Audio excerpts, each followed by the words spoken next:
아직 너무 많이 남았죠. 하루에 한 문제씩만 하면 80점으로 합격이에요. 지금 전혀 몰라도 120문제만 맞추면 되는데 너무 많이 남았죠. 앞으로 남은 기간 동안 관리를 잘 해야 됩니다. 너무 무리하면 버티기가 쉽지가 않아요. 그러니까 하루에 한 문제 정도씩만 하시면 됩니다. 자, 66페이지 할 차례죠. 오늘 손해배상 책임과 계약금 등의 반환 채무 이행보장 제도인데, 손해배상 책임이 시험에 2문제 정도 출제됩니다. 자, 그러면 먼저 손해배상 책임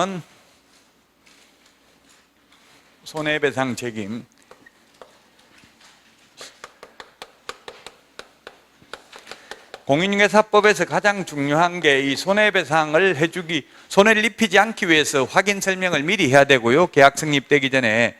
그리고 만약 설명을 잘못해서 손해가 발생했으면 손해배상해야 된다. 이게 가장 핵심적인 내용입니다. 이 중개보수 안에는 사실상 위험보험료가 포함되어 있는 거나 마찬가지죠. 직거래 해도 되는데 굳이 중개보수를 내면서 중개업소를 이용하는 것은 그만큼 손해배상이 보장되기 때문에, 안전하다고 생각하기 때문에 중개업소를 이용하는 거거든요. 자, 손해배상 책임은 3가지 요건이 해당되면 손해를 배상해야 됩니다. 첫 번째, 개업 공인중개사의 고의과실입니다. 아무 말 없이 고의과실이면 모든 고의, 모든 과실입니다. 이게 다른 보험하고는 성격이 다릅니다. 우리 다른 생명보험이나 자동차보험, 화재보험은 고의로 사고 내는 거는 배상 안 해주죠. 저도 차를 음주운전한 사람이 차 박은 걸 괜히 음주운전했다고 말했다가 자동차 보험 안 된다더라고요. 개인적으로 해결하라더라고요. 그 음주차에 바치면 자동차 보험 혜택 못 받는다고요. 고의로 사고 낸 거는 배상 안 해준다고, 다른 법에서는. 근데 우리는 고의로 일부러 사고 낸 것까지도, 고의는 일부러 한 게 고의죠. 손해배상을 해줍니다. 그 다음에 과실은 중대한 과실, 경미한 과실, 추상적 과실, 구체적 과실 모두 손해배상을 해줍니다. 중대한 과실에 하나여 손해배상 책임이 있다, X입니다. 민법에서 이 중대한 과실이라는 말 나오는 거, 민법에서 착오로 법률행위 취소하는 경우 표의자에게 중대한 과실이 있는 경우 취소하지 못하죠. 그 다음에 주택임대차보호법에서 임차인이 고의 또는 중대한 과실로 임차물을 파손하면 계약갱신요건 인정되지 않습니다. 상가에서도 고의 또는 중대한 과실로 파손하면 계약갱신요건 인정되지 않고, 상가에서도 또 고의 또는 중대한 과실로 임차인이 파손하는 경우에는 권리금 회수 기회도 보장 안 됩니다. 그래서 중대한 과실이라는 표현 딱 4번 나옵니다. 공인중개사법에서는 중대한 과실 없습니다. 모든 과실입니다. 경미한 과실도 손해배상 책임이 있다. 두 번째는 고용인, 직원의 고의과실이 있으면 사장은 고의과실이 없어도 손해배상을 해야 된다. 법 제15조 2항에 보면 고용인의 업무상 행위는 그를 고용한 개업 공인중개사의 행위로 본다, 추정한다가 아니라 본다. 직원이 잘못하면 사장이 잘못한 것으로 보기 때문에 손해배상 책임이 있습니다. 그 다음에 다른 사람의 중개행위, 장소 제공입니다. 중개행위 장소입니다. 계약 체결 장소가 아니라 중개행위 장소입니다. 그래서 사장이 밖에 볼일 보러 나간 사이에 실장이, 직원이 브리핑, 확인 설명은 했습니다. 손님 왔을 때 당장 계약한다고 하니까 커피숍에서 그냥 만나서 보조원이 계약을 성사시켰습니다. 사장은 계약한 거 보지도 못했습니다. 근데 만약에 사고가 나중에 나면, 손해가 생기면 사장한테 손해배상 청구할 수 있습니다. 왜? 중개행위 장소, 중개, 확인 설명하는 것도 중개죠. 중개행위 장소로 제공한 경우 손해배상 책임이 있습니다. 이런 것을 원인으로 재산상 손해가 발생해야 됩니다. 재산상 손해. 정신적 손해에 대해서는 공인중개사법상 배상 책임은 없습니다.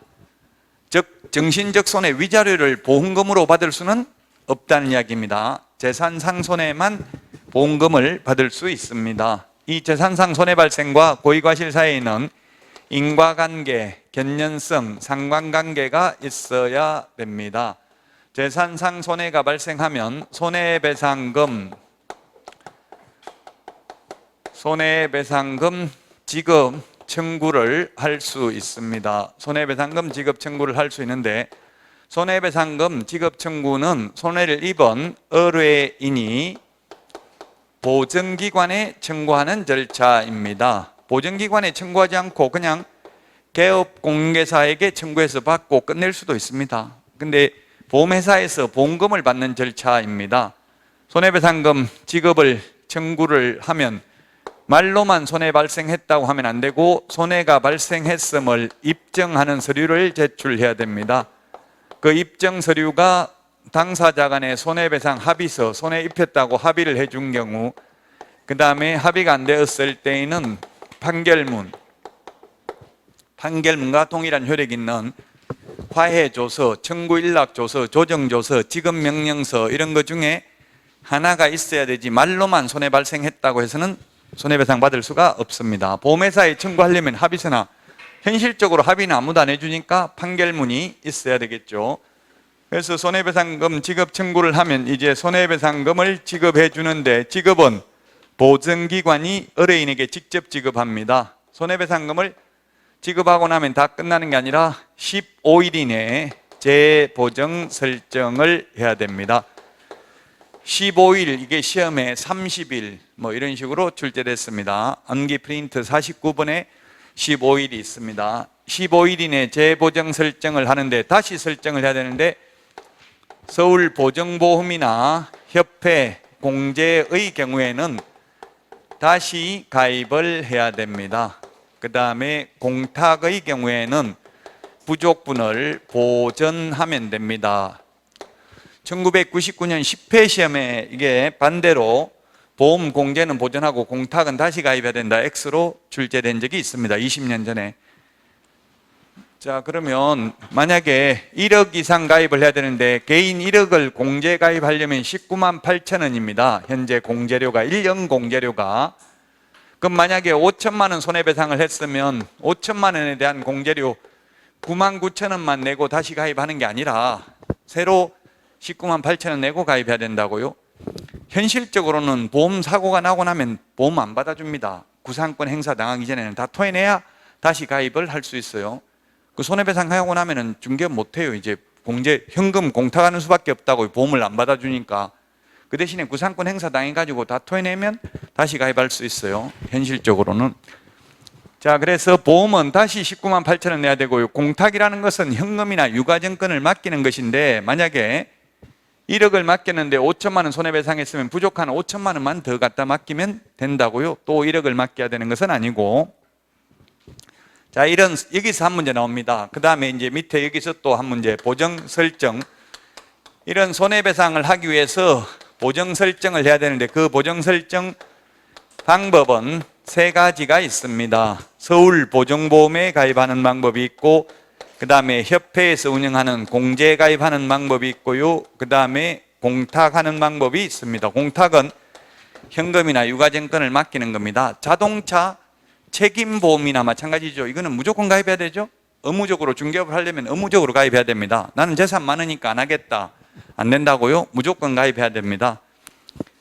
모든 개업공개사는 이 셋 중에서 하나만 선택해도 되고 세 개 다 선택해도 상관없습니다. 시중에 모의고사 문제에 보니까 이 셋 중에 하나를 택 1 하여야 한다. O로 돼 있더라고요. 택 1 하여야 한다. O라고 돼 있던데, 택 2 해도 되고 택 3 해도 됩니다. 꼭 하나만 선택해야 되는 것은 아닙니다. 물론 현실적으로는 하나만 선택했겠죠. 보험료를 내야 되니까. 자, 셋 중에 하나 이상을 가입하면 되고요.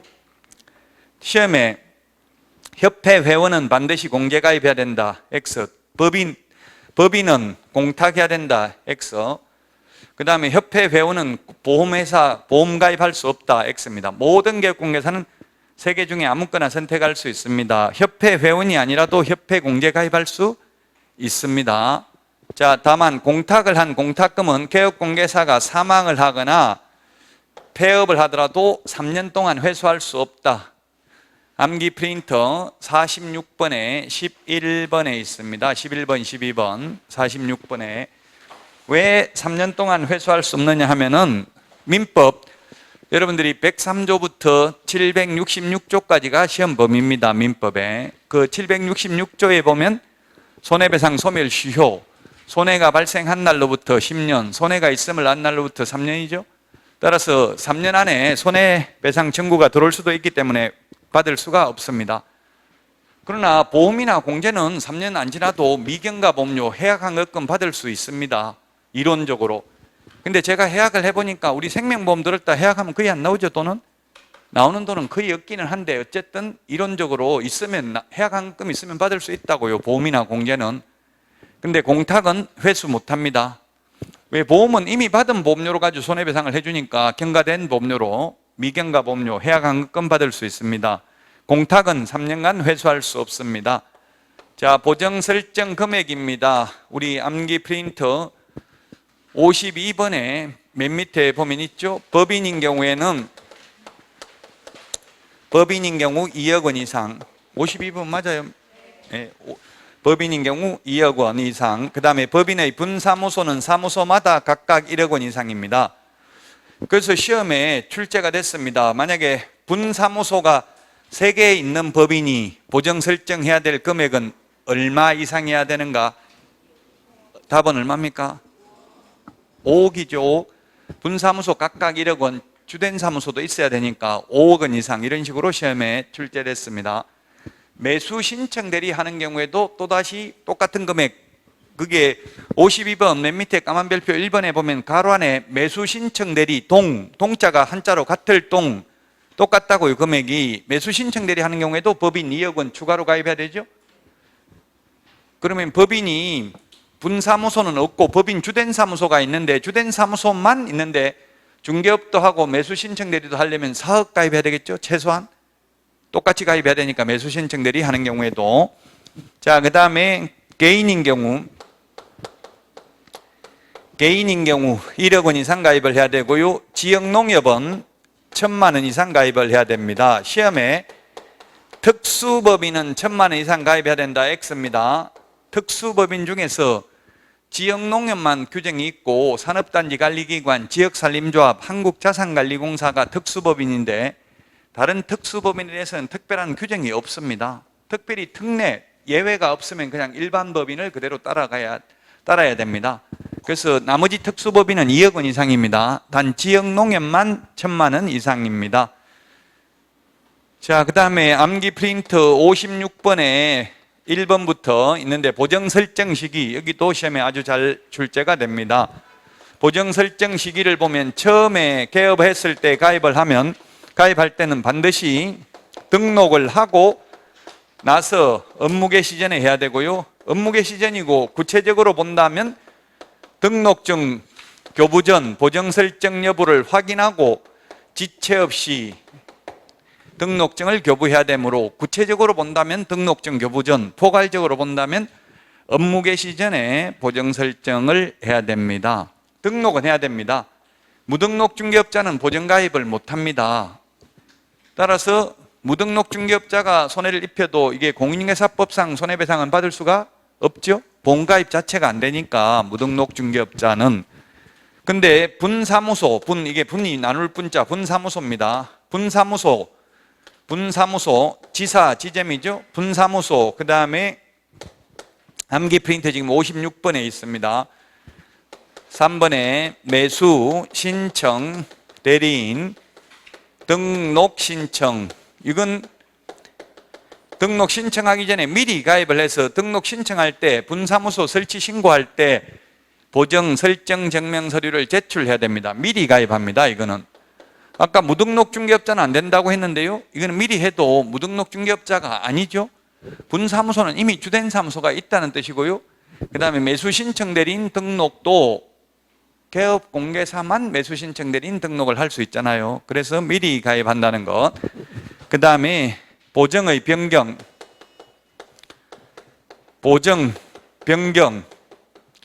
효력 있는 기간 중입니다. 효력 있는 기간 중. 제가 시중에 있는 모의고사를 다른 출판사 걸도 다 풀어보니까 모의고사도 조금씩 잘못된 것들도 많은데요. 효력이 있는 기간 중인데 이걸 만기까지, 만료일까지 변경할 수 있다 해가지고 X라고 돼 있더라고요. 만료일까지가 아니라 효력이 있는 기간 중에다 이 말인데 만료일까지 해도 되는 거죠. 효력이 있는 기간 중이니까 만료일까지 해도 그 틀렸다고 단정할 수는 없어요. 그 문제가 조금씩 이제 이게 기출 문제도 사실 오류가 있으니까 당연히 모의고사는 약간씩 오류가 생각하기에 따라 있을 수 있습니다. 효력이 있는 기간 중이니까 예를 들면 1년짜리를 보통 많이 가입하거든요. 5년짜리까지 나와 있어요, 상품은. 그런데 99.99%가 다 1년짜리를 가입해요. 가입하자마자 당장 바꿔도 돼요. 바꿔도 되고 6개월 만에 바꿔도 되고 만기 끝나기 전까지는 바꾸면 되죠. 근데 바꿀 필요는 없습니다, 현실적으로. 왜냐하면 손해입니다. 바꾸면 중간에 6개월 만에 바꾸면 이게 새로운 보증을 먼저 가입하고 종전 보증을 해약하면 해약한금 나오니까 손해라고요. 생명보험 들었다가 해약하면 손해인 거하고 똑같아요, 이거. 왜냐하면 전부 다 위험보험료를 앞에다 책정해 놨거든요. 사업비도 또 앞에다 다 책정해 놨기 때문에 한 달 가입하고 해약해도 얼마 안 나와요. 어쨌든 효력이 있는 기간 중이다. 즉 1년 가입했으면 1년 만기 끝나야 바꿀 수 있는 거는 아니라고요. 중간에 바꿀 수도 있습니다. 자동차 보험도 마찬가지예요. 책임보험도 중간에 바꿀 수 있어요. 새로운 보험을 먼저 가입하고 종전 보증은 해약할 수 있습니다. 그 다음에 만료되었을 때는 만료일까지입니다. 만료되었을 때는 만료일까지, 만기 끝났을 때는 만료일까지입니다. 시험에 만료 후 30일 이내에 가입해야 된다. X로 출제됐습니다. 만료일까지 다시 가입을 해야 됩니다. 제가 자꾸 기출문제를 이야기하는 이유는 시험 문제는 기출문제를 조금씩 변형한다고요. 80% 이상은 기출문제 패턴을 유지해야 된다고요. 새롭게 완전 새로운 유형은 20%도 안 됩니다. 거의 그 옛날에 나왔던 패턴에서 조금씩 변형을 한다고요. 알고 있으면 충분히 풀 수 있도록. 자, 그 다음에 손해배상 해주고 나면 며칠 이내 다시 가입해야 된다? 15일 이내. 15일인데 이것도 뭐 7일, 15일, 30일, X 이런 식으로 출제가 됐습니다. 만료는 만료일까지입니다. 우리 자동차 보험 같은 경우는 만료 하루 전에 가입해야 됩니다. 자동차 보험은 가입하고 12시간 정도가 지나야 효력이 발생합니다. 왜냐하면 자동차 보험은 바로 효력이 발생하면 사고 내놓고 가입했는지 가입하고 나서 사고 났는지 조금 논란의 여지가 있을 수 있기 때문에 그렇죠. 보험이라는 것은 예측할 수 없는 위험을 방지하기 위한 것이 보험입니다. 이것도 보험의 성격을 지니고 있는 거예요. 암 걸린 사람은 암보험 가입 못하죠. 마찬가지로 이것도 사고가 아직 확정되지 않은 상태에서 가입할 수 있습니다. 사고 내놓고 가입하는 것은 불가능해요. 자, 그 다음에 설명해야 될 사항. 설명해야 될 사항이 세 가지가 있습니다. 설명사항. 자, 우리 교재를 다 받고 설명해야 될 사항은 67페이지 맨 밑에 67페이지 맨 밑에 양가로 5번 개업공개사는 중개가 완성된 때에는 밑줄 치세요. 중개가 완성된 때에는 우리 중개대상물 확인 설명은 중개 완성되기 전에 미리 설명해야 되죠. 뭐 벽면 상태, 도배 상태 이런 거 미리 말해야 된다고요. 근데 보험은 아직 계약 성립도 안 됐는데 제가 손해 입히면 손해배상 해줍니다 이런 말 할 필요 없죠. 계약하기 전에 먼저 손해 입히면 제가 손해배상 해줍니다 이러면 뭐 이 사람은 손해 입히려고 생각하고 있나 이런 생각할 수 있겠죠. 그래서 중개 완성되기 전에 하면 X입니다. 완성된 후에, 완성된 때에 거래 당사자에게 설명합니다. 우리 중개대상물 확인 설명은 취득의뢰인에게만 설명하잖아요. 손해배상은 거래 당사자에게 쌍방에게 설명을 하고 관계증서 사본을 교부하거나 관계증서에 관한 전자문서를 제공해야 된다. 이메일로 보내도 되고요. 동그라미 1번 보장금액 설명해야 됩니다. 보장금액이 보험금입니다. 보험금. 보험금은 설명을 해야 되지만 보험료는 설명할 의무는 없습니다. 그래서 제가 아까 이게 19만 8천원 공제료 내야 된다고 했는데요.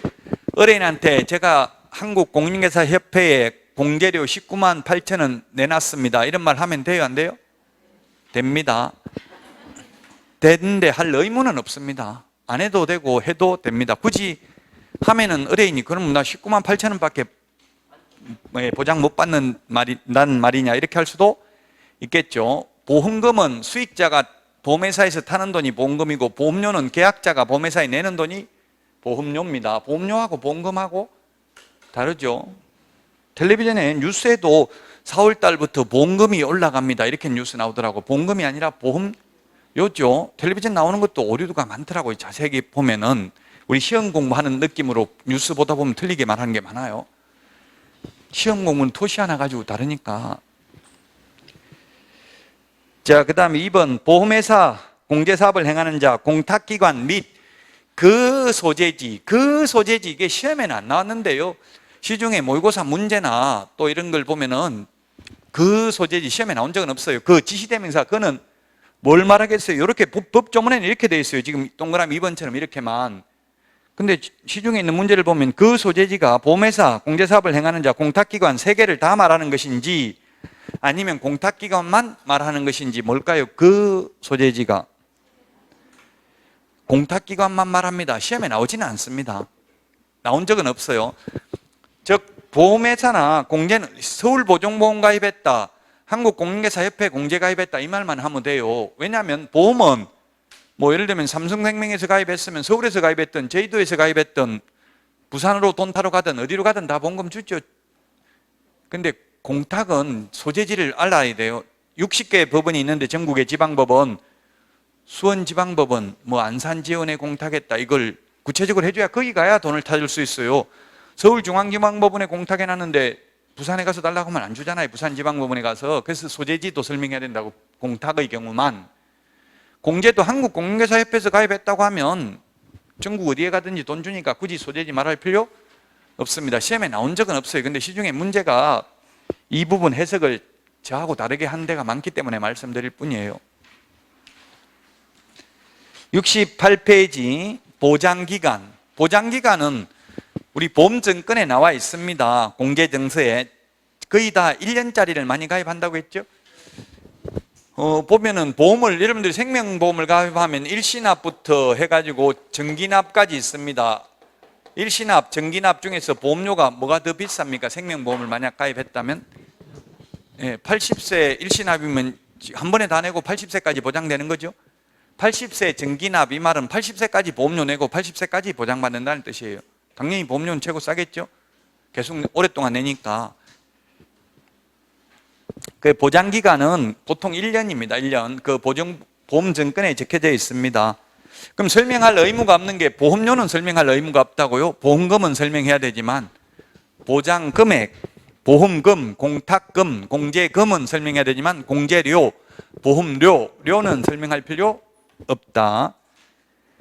자, 그 다음에 다 했고 8번 68페이지 맨 밑에 8번 위반 시 제재입니다. 이 보정 설정을 안 하면 동그라미 1번 등록을 취소할 수 있습니다. 등록 취소할 수 있는 사유는 또한 업무정지 사유죠. 인터넷에 보니까 이런 질문 하신 분들이 있더라고요. 보정 설정을 안 하면 어떤 책에는 등록을 취소할 수 있다 O, 어떤 문제는 보니까 업무정지할 수 있다 O. 왜 이렇게 다르게 해놨냐 이런 분들이 있더라고요. 똑같은 거죠. 등록을 취소할 수 있는 것은 취소 안 할 수도 있다는 뜻이고요. 안 하면 업무정지할 수 있습니다. 근데 업무정지할 수 있는 사유를 등록 취소할 수 있다고 하면 X죠. 등록 취소할 수 있는 것은 취소도 할 수 있고 업무정지도 할 수 있다고요. 자, 그 다음에 동그라미 2번 보정 설정은 하고 가입은 하고 보장금액 등을 설명하지 않거나 보증관계 증서를 교부하지 않는 경우에는 100만 원 이하의 과태료입니다. 옛날에는 뭐 한 20년 전만 해도 이런 걸 잘 안 했는데 요즘은 중개업소에서 교부 잘 해줍니다. 보험증권, 공제증서 이거 잘 줍니다. 계약서, 확인설명서 3개는 파일에 넣어가지고 주지요. 보통 지금 잘 주더라고요. 그래서 주는데 보니까 낙서를 해가지고 복사해가지고 주더라고요. 왜 낙서했냐 물어보니까 설명했다는 걸 나중에 입증하려고 낙서했다더라고요. 그냥 깨끗한 거 주면 설명을 안 들었다 이렇게 할까봐. 근데 그런 말 안 해도 확인설명서에 보면 확인설명 듣고 사인한다고 돼 있어요. 그래서 크게 걱정은 안 하셔도 돼요. 이 공제증서, 공제증서는 협회에 제가 가입해 보니까 그냥 출력이 가능하더라고. 협회에서 홈페이지에서. 그럼 출력해가지고 바로바로 줘도 상관없어요. 새 걸로. 꼭 뭐 밑줄 치고 안 해도 상관은 없습니다. 자, 여기까지 시험에 2문제 출제됩니다. 자, 다음은 2문제가 위에 한 문제, 밑에 이 보정 설정 방법 한 문제에서 두 문제가 출제되고요. 자, 그 다음에 69페이지 계약금 등의 반환 채무 이행보장제도, 요거는 2년에 한 번 정도 출제됩니다. 해마다 나오지는 않고요. 옛날에는 이게 부동산 학개론 시험에 출제됐습니다. 에스크로우 제도라고 해서. 근데 에스크로우 제도가 학개론이 지금 표준 목차라는 게 있어가지고 표준 목차에서 제외됐습니다. 따라서 학개론 시험 범위에서는 제외됐고요. 그러면서 이제 공인중개사법에 한 문제 정도, 2년에 한 문제 정도 출제되고 있습니다. 미국 같은 데는 이게 거의 활성화되어 있고요. 에스크로우 제도를 운영하지 않고는, 이용하지 않고는 거래가 불가능한데, 우리나라는 이걸 이용한 사람이 지금 한 명도 없습니다. 그러다 보니까 현실적으로 없는 걸 이론적으로 공부하다 보니까 느낌이 안 올 수 있어요. 좀 이해가 안 될 수는 있는데, 자, 계약금 등입니다. 계약금 등. 암기 프린터 16번에 맨 밑에 있습니다. 계약금 등의 예치 권고 제도입니다. 계약금 등에는 16번에 맞나요? 맨 밑에 있어요. 계약금 등에는 계약금뿐만 아니라 계약금, 중도금, 잔금도 포함된다. 또 강행 규정이 아니고 임의 규정이다. 예치하도록 권고하여야 한다. 권고하여야 한다. X. 권고할 수 있다. 이 권고 제도는 안 지켜도 처벌은 안 받죠. 근데 현실적으로 권고하면 따라야 돼요? 안 따라도 돼요? 예를 들면 거래사고 예방교육은 의무적으로 받아야 되는 건 아니잖아요. 할 수 있고 안 할 수도 있죠. 근데 다 받는다고 했죠. 근데 이게 권고사항도 사실은 안 따르기가 어렵더라고. 행정 지도를 하거든요. 저도 이거 군포에 학원 강사들, 그게 학원에서 공인중개사 학원이 아니고 다른 데서 코로나 확진이 많이 됐나 봐요. 그래서 강사들 다 이게 코로나 검사 받아라고 권고한다더라고. 그래서 제가 권고사항이라서 안 지켜도 되잖아 이랬더니만 강력 권고를 하더라고. 안 지키면 학원 나가서 학원에 가가지고 샅샅이 뒤져가지고 뭐 위반한 거 하나라도 걸리면 학원 문 닫게 만들겠다. 이렇게 하니까 안 받을 수가 없는 거예요. 현실적으로 위반한 거 하나도 없는지 한번 보자. 출입자 명부 이런 거 정확하게 해가지고 만약 한 개라도 위반 걸리면 바로 퇴출시키겠다, 뭐 문 닫게 만들겠다 이런 식으로 하니까 사실은 받을 수밖에 없는 거예요. 권고사항이라도. 근데 이거는 강력하게 권고도 안 해요. 그래서 현실적으로 아무도 안 하고 있습니다. 권고니까 따르지는 않고 있습니다.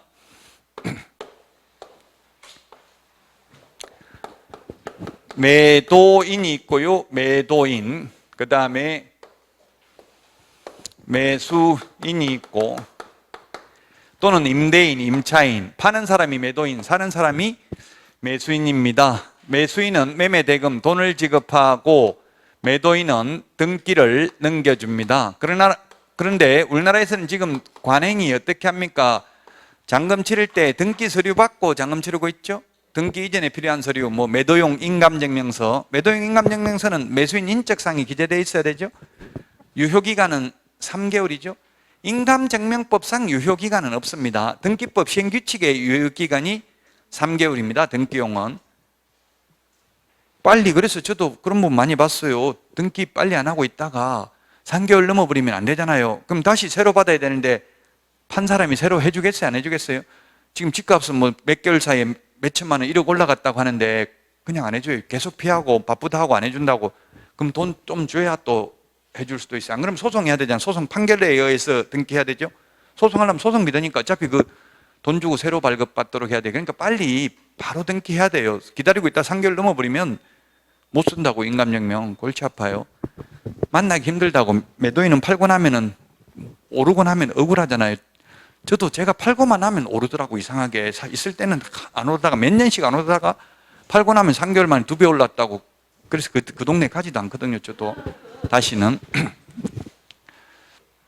그러니까 바로 등기하는 게 좋아요. 근데 이게 원래 민법에서 매매계약은 쌍무계약이고, 쌍무계약, 쌍방의 의무가 있는 게 쌍무계약이고, 쌍무계약은 동시이행 관계에 있습니다. 그러면 등기 서류 받고 잔금 치르는 게 지금 현재 관행이 동시행이다 아니다?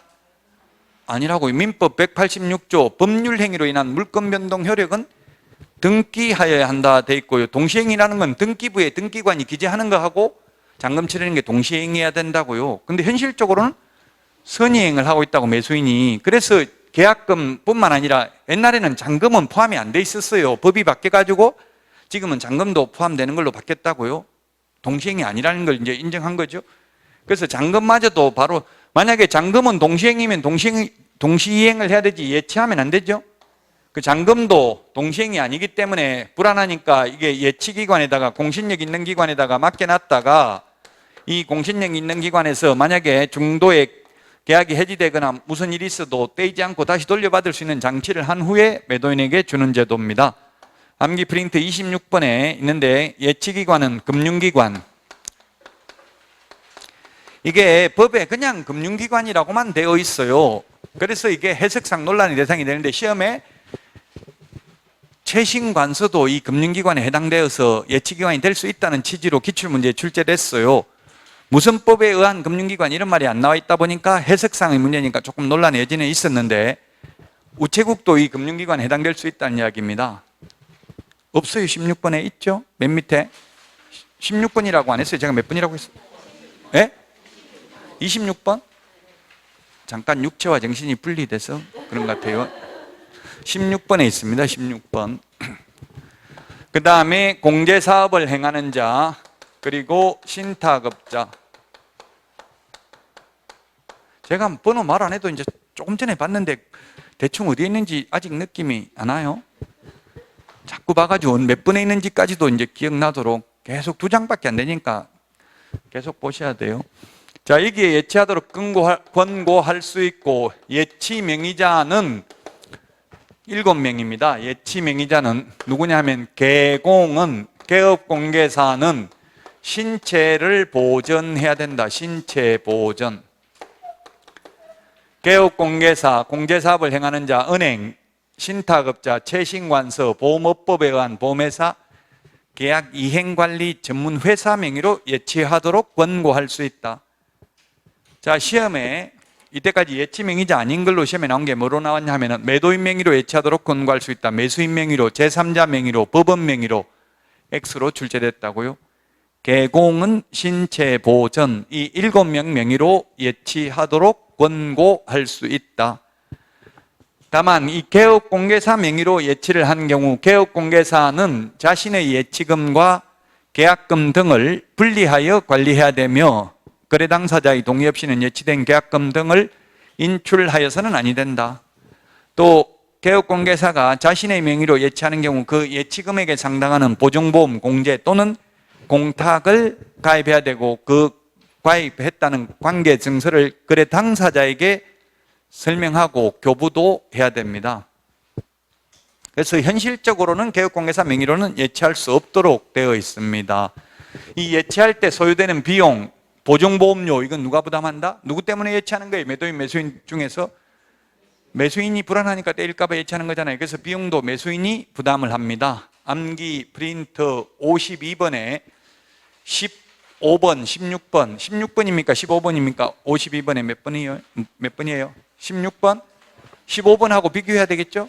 15번 권리관계 등의 확인에 소요되는 실비는 매도, 임대, 의뢰인이 부담합니다. 암기 프린트 52번에 16번에 있습니다. 자, 그러면 이 예치된 계약금 등을 절대로 미리 수령할 수는 없는지요? 있습니다.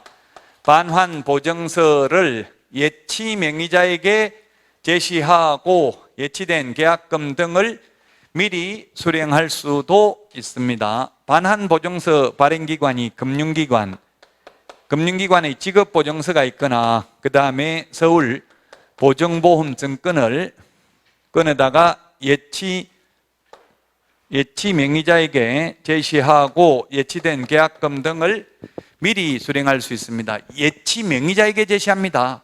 예치기관에 제시하는 게 아니고요. 자, 그래서 금융기관은 전부 다 해당될 수 있네요. 예치 명의자, 은행도 금융기관이라고 해석할 수 있죠. 금융기관은 세 군데 다 해당될 수 있습니다. 다시 한번 정리를 하겠습니다. 69페이지 요약집. 개업공개사는 거래의 안전을 보장하기 위하여 필요하다고 인정하는 경우에는 거래계약의 이행이 완료될 때까지 밑줄 치세요. 계약 성립될 때까지가 아니라 이행이 완료된다고 하면 잔금 치르고 등기까지 넘겨받는 게 이행 완료죠. 이행이 완료될 때까지, 계약 성립될 때까지가 아니라 계약금, 중도금 또는 잔금을 계약금 등이라 하고요. 예치기관에 예치하도록 권고할 수 있다. 그 권고사항을 수락하고 안 하고는 거래 당사자에게 달려있다. 강행 규정이 아니고 임의 규정이고요. 예치 명의자 7명, 예치기관 3명, 반환 보증서 발행기관 2명을 구분해서 정리해야 된다. 암기 프린터 16번에 있습니다. 요약집 70페이지. 70페이지 맨 밑에 그 박스에 정리되어 있는 거, 이게 암기 프린트 16번에 맨 밑에 까만 별표에 있다고요. 계약금 등, 예치 명의자, 예치기관, 반환 보증서 발행기관 구분해서 정리를 해야 되고요. 계약 성립될 때까지가 아니라 이행이 완료될 때까지 예치하도록 권고할 수 있다. 권고사항입니다. 강행 규정이 아니고 임의 규정으로 도입이 되었다. 자, 여기까지 하고 71페이지 중개보수부터는 쉬었다가 하도록 하겠습니다.